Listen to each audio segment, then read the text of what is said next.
Situation is sensitive but stable. In October 2024, situation in Depsang and Demchok in eastern Ladakh got resolved. The patrolling to traditional areas in these two subsectors has commenced. Similarly, the traditional grazing has also commenced in these two areas. We shall continue to discuss the effective management of other sensitive areas also along the northern borders. And towards that end, I have authorized all my co-commanders to handle these issues at the ground level with respect to patrolling and grazing so that the trivial issues can be resolved at the military level itself.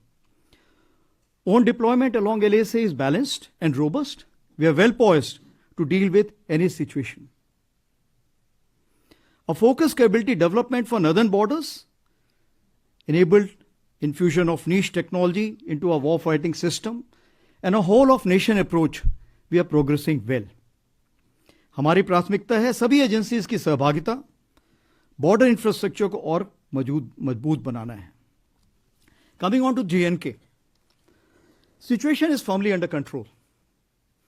On line of control, ceasefire, which is effective from Feb 2021 after the DGMO's understanding, is holding on. However, the terror infrastructure across remains intact.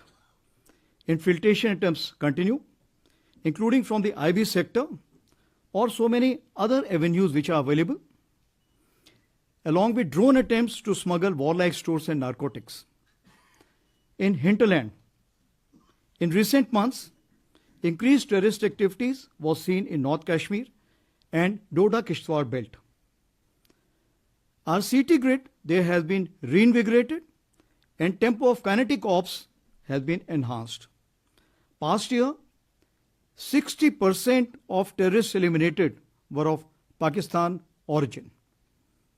As of today, whatever is remnant in the valley and Jammu area, we feel that around 80% or more are from Pakistan origin. Overall, violence parameters under control, tourism, development activities, Amarnath Yatra, where we witnessed more than 5 lakh pilgrims this time, and peaceful conduct of elections are indicators to a positive change. So the theme of terrorism to tourism is gradually taking shape. Regards Northeast, overall situation in Northeast is gradually improving. In Manipur, synergized efforts of security forces and proactive government initiatives have brought situation under control. However, cyclic incidents of violence continue. शांति और सद्भाव स्थापित करने की दिशा में ठोस प्रयास जारी हैं. Various